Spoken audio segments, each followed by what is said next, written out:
George Grant Goodacre Gatley. A lot of names for a young man from Kenosha, Wisconsin, who would wind up in Yuma, Arizona, and is now in his 54th year as a broadcaster. George grew up living and breathing Boy Scouts. His father was an executive of the Boy Scout organization, and George rose through the ranks to become an Eagle Scout in 1948.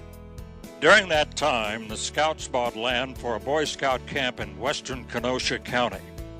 It was purchased from John Tetel, a farmer, who sold 80 acres abutting a small lake. George's dad began building a camp and working with the youth.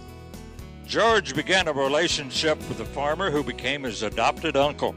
I used to go up to the farm and help out and work with him. When I wasn't working for the Boy Scouts, I would go up there and work for him. It was a farm where we had no tractors. We worked with horses. We had 2 Belgian horses that we worked with.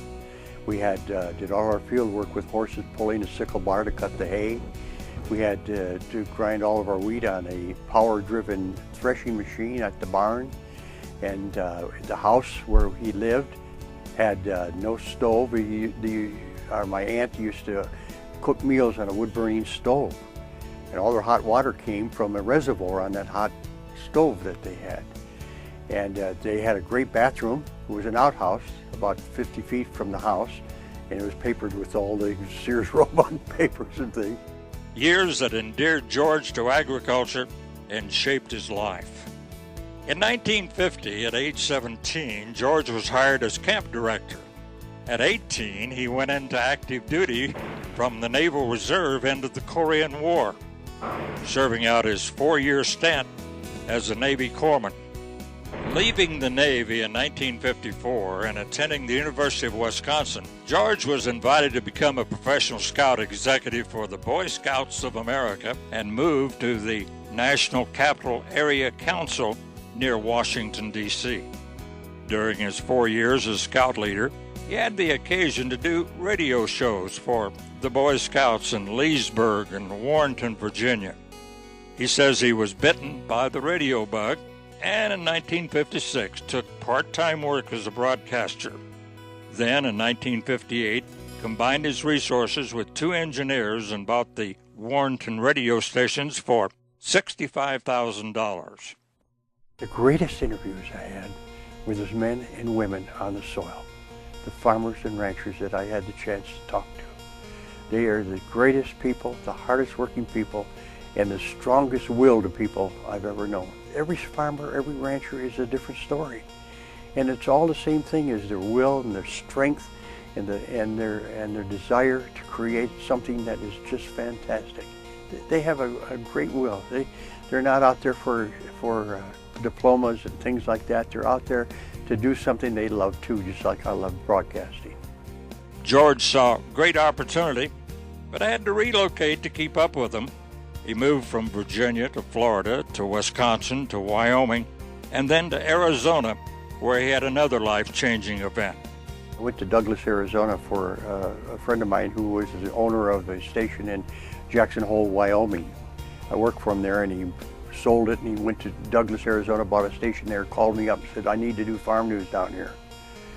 You got all farming all over the place. I said, okay.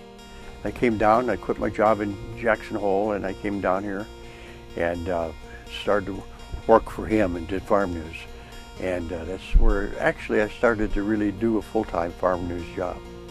And there, forming the Western Agri Radio Networks, which now has 15 stations that carry his broadcast each day in California and western Arizona. George attended his first NAFB meeting in 1974 and hasn't missed a year since. So I get the awesome experience of meeting some of the great people at that meeting. People that I just admire, that I know they're doing great jobs in farm broadcasting, and I always learn from them. He has served as Chat's editor, Western Regional Vice President, and has been NAFB convention photographer for many years. George is modern in most ways, but just can't give up some of the technology that he has used for many years now, stating that if it ain't broke, don't fix it. folks, I want you to know I get laughed at because I still use a typewriter. I still have a typewriter here that I use, and it works great. It helps to make out checks and things.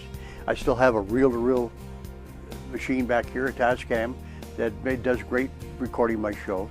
I have cart machines that I use. Committed to serving agriculture for over half his lifetime, George is as passionate today as... This whole job is a show and tell job. I want to show you what is out there in the world to grow. I want to tell you about it. I want you to understand it. I want you to know that I love agriculture, and you should too, because it keeps food on your table. Folks, I mean that. You don't want to depend on the world to feed you because you couldn't afford it. Depend on our farmers. Support them and love them and care for them because they're out there knocking themselves out without looking for any fanfares. George G.G. Gatley, founder of the Western Agri-Radio Network, friend of agriculture, we salute you as the newest member of the National Association of Farm Broadcasting Hall of Fame.